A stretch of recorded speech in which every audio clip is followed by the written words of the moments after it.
Assalamualaikum warahmatullahi wabarakatuh. Perkenalkan, saya Sausan Hairuni Saida dengan NIM 1031631.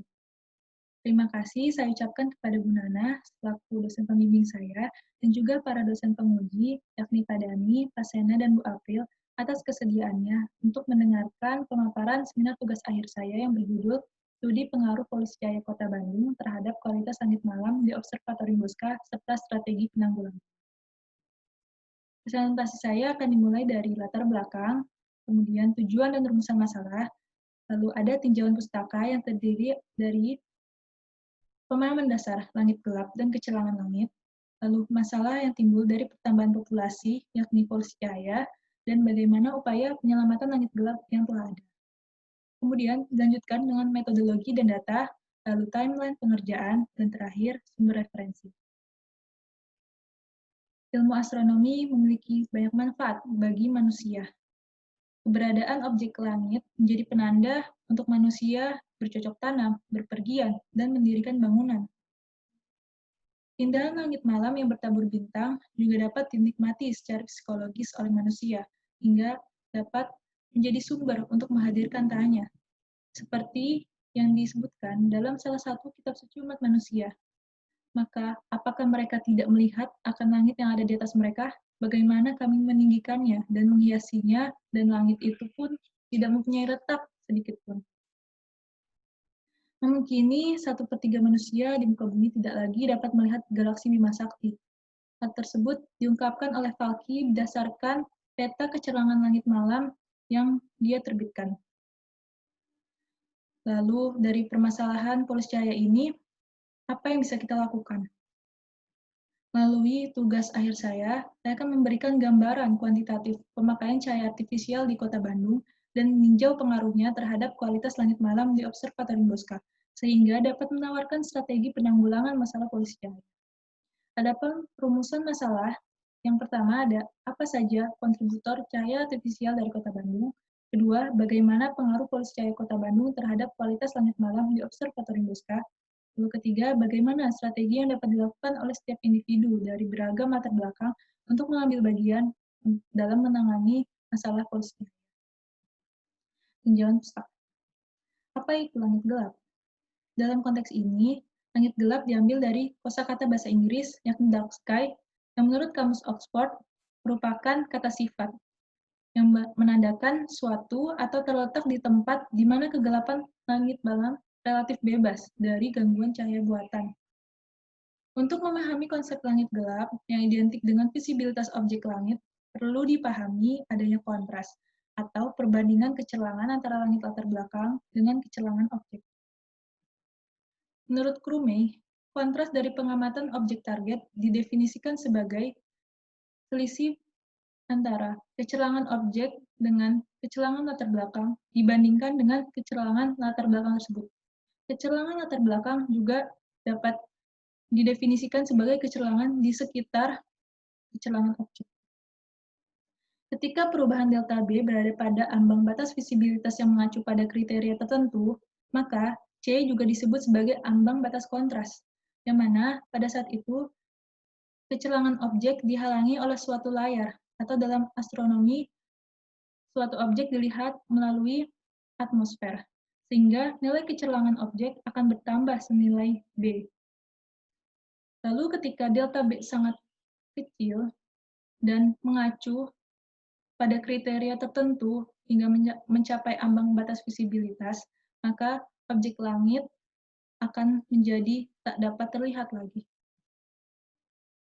Dalam ruang lingkup astronomi, objek kosmik hanya dapat dideteksi melalui fluks radiasinya. Fluks yang terkumpul pada suatu detektor termasuk oleh mata dapat dideskripsikan sebagai integrasi dari respon detektor atau filter yang digunakan dengan fluks objek pada frekuensi nu.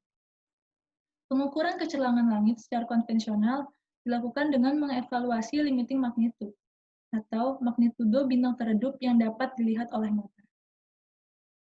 Kemudian Crumey membuat suatu formula untuk mendeskripsikan hubungan antara limiting magnitude dengan kecerangan langit latar belakang. Selain itu, faktor yang mempengaruhi nilai magnitude batas magnitudo ialah field factor, yang besarnya bergantung pada pengalaman pengamat dan ketajaman visualnya. Nilai kecelangan langit juga terbagi menjadi dua untuk dapat menentukan limiting magnitude-nya. Dalam mengukur nilai kecelangan langit, akan digunakan satuan magnitude per arc second square, atau dalam bahasa Indonesia diadopsi menjadi magnitudo per detik busur persegi, yang mana sistemnya sama seperti sistem magnitudo objek. Ketika nilainya semakin rendah, maka semakin terang keadaan langit. Garsta memaparkan karena pita spektrum V tidak jauh berbeda dari pita spektrum fotometri visual, sehingga nilai kecelangan astronomis pada magnitudo V dapat diaproksimasi menjadi nilai dalam unit fotometri lain, yakni dalam persamaannya dituliskan satuan dalam kandela per meter persegi. Satuan lain yang umum digunakan ada nanolambert dan lux, dengan konversi sebagai berikut. Salah satu contoh yang disajikan ialah dari Observatorium Siding Spring, Australia, yang mana lokasinya berjarak 20-30 km dari kota terdekat. Nilai kecelangan yang diambil oleh Paul Francis pada 1999 diambil pada beberapa filter dan pada beberapa keadaan fase bulan. Nilai yang semakin besar memberikan gambaran bahwa keadaannya semakin gelap. Juga tergambarkan bahwa bulan menjadi salah satu faktor nilai kecelangan langit. Selain itu, disajikan pula beberapa nilai kecelangan langit pada beberapa kondisi, seperti senja maupun malam hari, dan juga beberapa arah pengamatan, yakni ada zenith dan juga horizon. Jika diperhatikan, nilai kecelangan saat purnama, saat bulan hari ke-10, dan saat langit gelap, mirip nilainya dengan nilai kecelangan di Observatorium Siding Spring yang ditunjukkan sebelum ini. Selain itu, kita juga dapat lihat nilai kecelangan langit pada kota besar pada umumnya, yakni senilai 11,3, yang mana pada malam di kota besar biasanya, objek langit yang terang sekalipun berupa bintang terang sekalipun seperti Sirius tidak dapat lagi terlihat, walaupun magnitudo temunya bernilai negatif. Lalu apa saja sebenarnya faktor keberagaman nilai kecelangan langit? Pada dasarnya, nilai kecelangan langit bergantung pada sumbernya, yang terbagi menjadi dua, sumber cahaya alami dan juga cahaya artifisial. Cahaya alami seperti objek langit, seperti bintang, galaksi, maupun hasil refleksi bulan. Adapun cahaya artifisial adalah segala sumber kecelangan yang berasal dari bumi. Dan dari sumber kecelangan langit, tingkat kecerahan di langit juga bergantung pada beberapa fenomena yang disebabkan adanya partikel dan aerosol di atmosfer, seperti cahaya zodiakal, Gegenschein, dan sky glow. Faktor spesifik lain yang mempengaruhi kecelangan langit adalah kerapatan udara, transparansi, termas, debu atmosfer, asap kebakaran hutan, variasi musim, aktivitas matahari, siklus matahari, lintang galaksi dan ekliptika pengamatan, fase dan jarak bulan, ketinggian dan lintang geomagnetik dari wilayah pengamatan, dan keberadaan awan, seperti awan tipis cirrus. Menurut Ben dan Ellison, kabut yang tebal dapat meningkatkan kecelangan permukaan langit sebesar 0,25 magnitudo.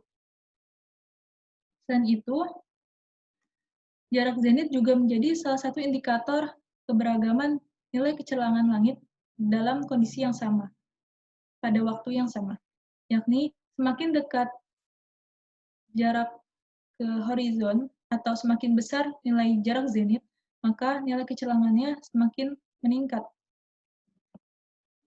atau langit semakin terang. Tempat tergelap di bumi memiliki kecelangan langit latar belakang sekitar 22 magnitudo per detik busur persegi. Sementara di kota yang terang biasanya bernilai 16-17 magnitudo per detik busur persegi, menurut Kiba dan Biggs. Kemudian, dari Garstang juga mengungkapkan bahwa selama malam tanpa bulan, dominasi dari langit latar belakang yang jernih dan jauh dari Milky Way dan cahaya zodiakal dapat bernilai sebesar 22 magnitudo per detik busur persegi, setara dengan 1,7 kali 10 pangkat 4 kandela per meter persegi. Lalu bagaimana dengan kecelangan langit di Observatorium Bosca?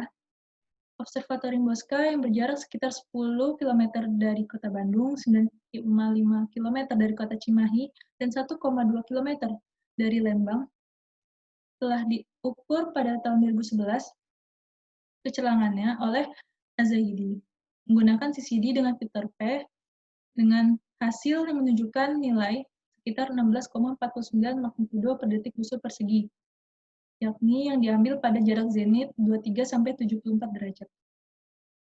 Lalu, pengamatan kecelangan langit juga dilakukan oleh Hedi Wijaya pada tahun 2011 sampai 2012, kemudian dilanjutkan pada 2015 sampai 2018, dengan masing-masing nilai kecelangannya yang dipublikasikan terbagi menjadi 2 waktu pengamatan, yakni sebelum dan setelah tengah malam. Sebelum tengah malam, dapat dilihat bahwa beberapa nilainya memberikan nilai yang lebih rendah, ataupun keadaan langit yang lebih terang. Ingat bahwa aktivitas manusia masih banyak dilakukan sebelum tengah malam di luar ruangan. Selain itu, nilai-nilai tersebut, jika dibandingkan dengan nilai kecelangan langit di Observatorium Siding Spring, menunjukkan bahwa nilai kecelangan langit Observatorium Bosca mirip seperti ketika langit dengan bulan purnama di Observatorium Siding Spring. Masalah kecelangan langit malam di Observatorium Bosca tentunya akan semakin genting seiring bertambahnya populasi dan mengingat bahwa Observatorium Bosca dikelilingi oleh kota-kota. Menurut teori kependudukan Malthus, tingkat pertambahan populasi akan terus meningkat dengan deret aritmatika. Namun, kebutuhan akan pangan atau laju pertumbuhan pangan akan meningkat seiring dengan deret geometri. Kemudian, teori tersebut melebar ke permasalahan lainnya, seperti yang disebutkan oleh Paul dan John. Permasalahan di masyarakat dapat diekspresikan dengan persamaan sederhana berikut. Namun, persamaan sederhana berikut dapat menjadi hal berdampak yang besar karena adanya faktor populasi dalam suatu fungsi permasalahan, di mana berarti semakin tingginya populasi, maka dampak yang dihasilkan juga akan semakin jauh lebih besar. Salah satu masalah yang timbul ialah keberadaan pencahayaan artifisial. Menurut Walker, pengamatan yang ia lakukan di California menunjukkan bahwa populasi yang bertambah menunjukkan pula pertambahan pada pencahayaan di jalanan. Lalu, jumlah populasi di seluruh dunia menurut Perserikatan Bangsa-Bangsa tahun 2019 ada 7,7 miliar. Dengan proyeksi varian yang dihitung ialah sebesar 0,07% per tahunnya. Lalu dengan keadaan Kota Bandung ada 20 kali lipat pertumbuhan yang terjadi. Maka hal tersebut tentunya harus menjadi dasar kegentingan untuk dapat menyelamatkan area Observatorium Bosca yang salah satunya berada di dekat dari kota Bandung. Polusi cahaya, menurut International Dark Sky Association, merupakan segala bentuk apapun yang merugikan dari adanya cahaya artifisial. Definisi ini meliputi sky glow, glare, light trespass, light clutter, yang menyebabkan berkurangnya visibilitas saat langit malam, dan juga terjadinya pemborosan energi. Ilustrasi menunjukkan jenis-jenis polusi cahaya yang disebutkan sebelumnya digambarkan sebagai berikut. Awal mulanya, suatu pencahayaan mengarah ke area yang memang dibutuhkan atau dalam ilustrasi disebut sebagai useful light. Namun, karenanya model dari lampu tersebut tidak sesuai dengan yang ditargetkan, maka muncullah area silau atau glare zone, yang kemudian ketika kumpulan silau itu hadir di suatu area, disebutlah sebagai light clutter. Kemudian, glare zone juga dapat menyebabkan masalah posisi cahaya yang disebut sebagai light trespass, yang mana kondisi cahaya yang masuk ke ruang privat, seperti masuknya ke jendela rumah-rumah maupun ke area dari hewan-hewan yang sebenarnya tidak membutuhkan cahaya di malam hari. Kemudian, celangan atau sinar dari cahaya yang hadir juga akan terpantul ke atas, maupun keberadaan sinar yang langsung mengarah ke atas dapat menimbulkan permasalahan yang disebut sebagai sky glow. Sebenarnya Observatorium Bosca telah melakukan beberapa upaya penyelamatan untuk tidak menghadirkan polusi cahaya dari gambaran ilustrasi yang disebutkan sebelumnya, yakni dengan memberikan fasilitas tudung lampu. Namun nyatanya, nilai kecelangan langit juga tak hanya berasal dari lingkungan sekitar Observatorium Bosca yang terdekat, namun juga hingga kota-kota yang salah satunya ialah kota Bandung, seperti yang dapat dilihat pada pemandangan berikut. Selain dari permasalahan bagi para astronom, dampak polusi cahaya juga menyentuh pada lingkungan ekosistem, lalu kesehatan manusia, juga pemborosan energi, hingga keamanan dan kenyamanan manusia beraktivitas yang menjadi terganggu. Upaya yang telah dilakukan telah diambil oleh beberapa pihak selain para astronom, yang umumnya dilakukan menjadi 3 bidang, seperti penelitian, edukasi, dan kebijakan. Penelitian terdiri atas perhitungan, pengukuran, pemodelan, dan peninjauan dampak dari adanya polusi cahaya. Lalu edukasi seperti ranah yang dimulai dari kampanye dan hingga keberadaan dark sky minor seperti di Universitas UTAH. Untuk kebijakan sendiri, sebagai contohnya ialah adanya peraturan teknis tata lampu yang mulai mengarahkan agar setiap individu ataupun institusi agar dapat mengatur kembali pencahayaan lampu atau pencahayaan artifisial yang digunakannya pada malam hari. Sedangkan upaya yang saya lakukan melalui tugas akhir ini mencakup penelitian dengan 3 metode. Yang pertama ialah menerapkan model polusi cahaya, lalu meninjau pancaran cahaya kota dari satelit, dan juga membandingkan limiting magnitude. Model polusi cahaya yang digunakan ialah yang diterbitkan oleh Garstang. Garstang mengasumsikan bahwa suatu kota yang berpusat pada C memiliki polusi cahaya yang seragam. Kota tersebut digambarkan sebagai suatu lingkaran dengan radius R dan memiliki pencahayaan artifisial yang mengarah ke langit di titik Q yang juga menjadi langit bagi pengamat di titik O.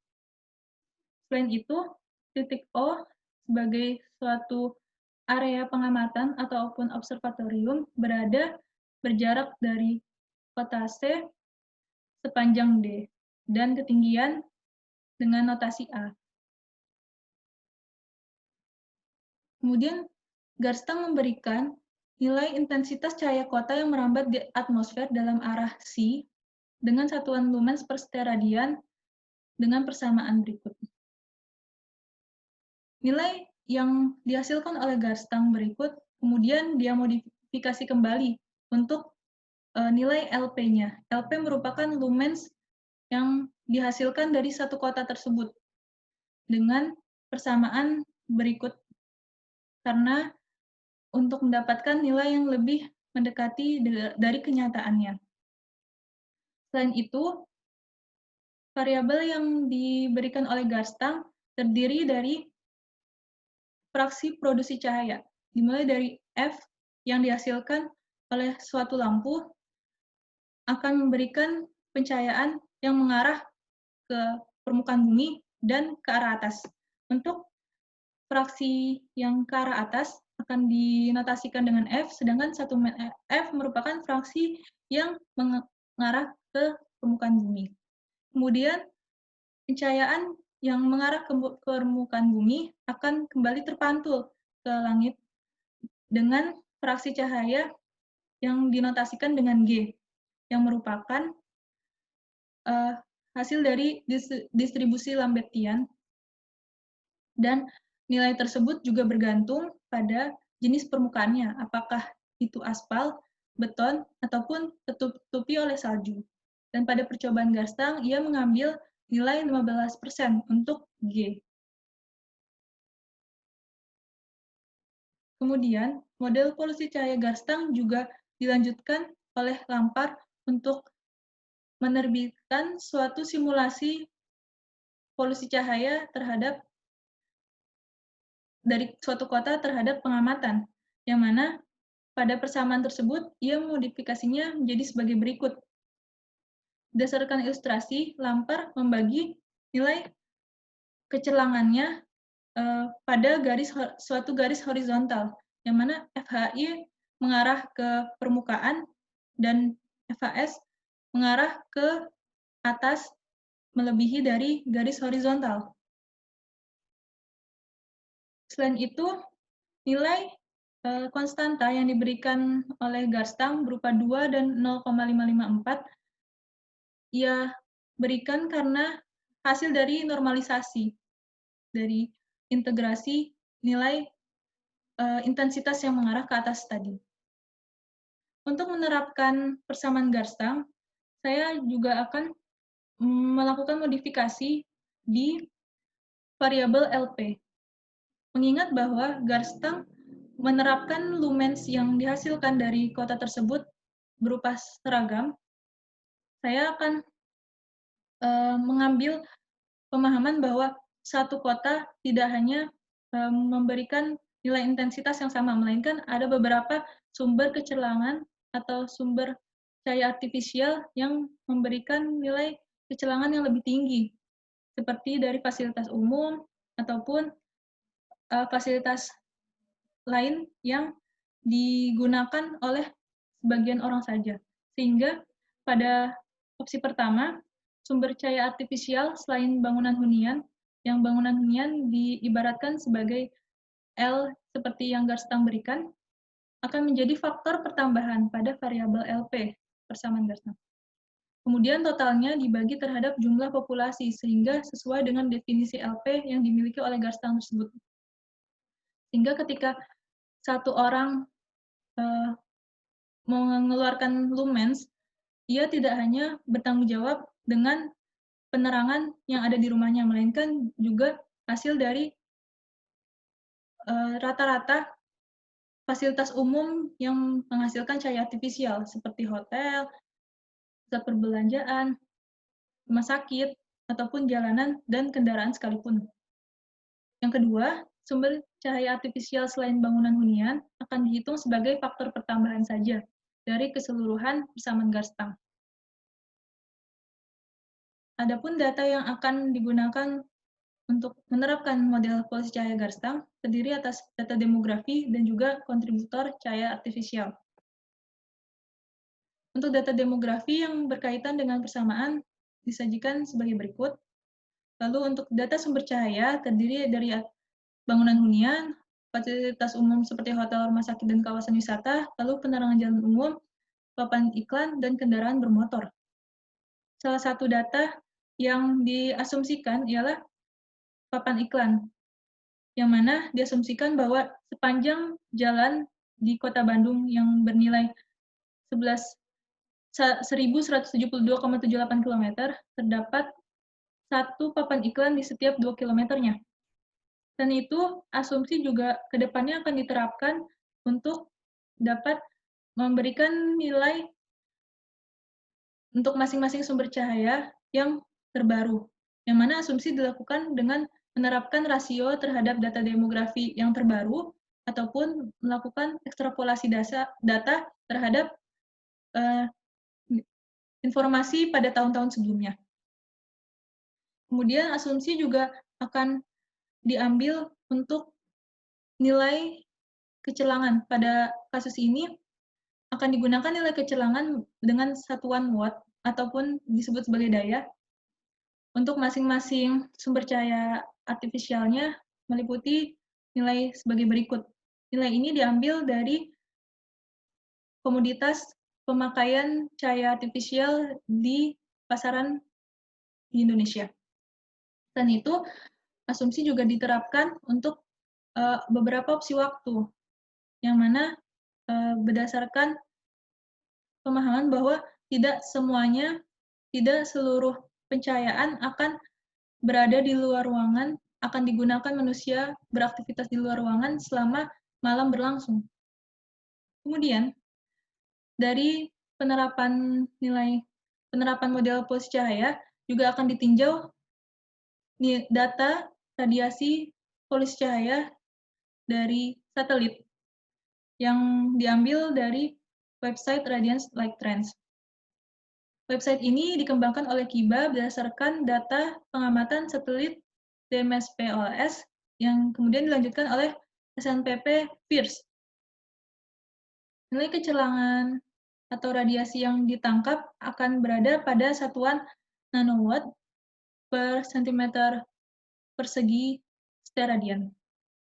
Sebagai contoh, ditunjukkan area Observatorium Bosca pada kotak kuning dan merah, memberikan informasi dari tahun 2012 sampai 2020 sebagai berikut, yang menunjukkan bahwa terjadi pertambahan pada nilai pancaran radiasi pemakaian cahaya artifisial. Adapun spesifikasi dari SNPP FIRST, yang mana data yang saya gunakan hanya ketika SNPP FIRST terbit, yakni dari tahun 2012 sampai 2020, ini sebagai berikut. Yang menarik dari spesifikasi ini ialah pita spektrumnya yang banyak, yang mana ditujukan untuk masing-masing sumber pencahayaan, sehingga produksi dari satelit ini mempublikasikan nilai radiasi yang memang berasal dari pencahayaan artifisial. Namun, scan dari satelit tersebut hanya berfokus pada rentang spektrum tertentu, yang mana tidak berada pada kondisi maksimum untuk lampu LED. Kemudian, untuk memberikan pengaruh, mengkuantisasi pengaruh dari sky glow dari kota terhadap kualitas langit malam, akan digunakan data dari pengamatan mata telanjang oleh orang-orang di seluruh dunia. Hal ini dilakukan karena informasi yang diberikan oleh website tersebut berada pada beberapa spesifikasi yang dibutuhkan, seperti limiting magnitude dan juga informasi bagaimana sebenarnya bintang yang bisa diamati dengan kondisi kecelangan langit tersebut. Selain itu, informasi dari evaluasi limiting magnitude ini tidak dapat diambil secara langsung untuk area Observatorium Bosca, sehingga akan dilakukan perbandingan dengan area yang demografinya dan pancaran radiasi berdasarkan pantauan satelit yang sama seperti Observatorium Bosca. Sekian, dan berikut ialah lini masa pengerjaan saya dan sumber referensi yang digunakan. Kurang lebihnya mohon maaf. Assalamualaikum warahmatullahi wabarakatuh.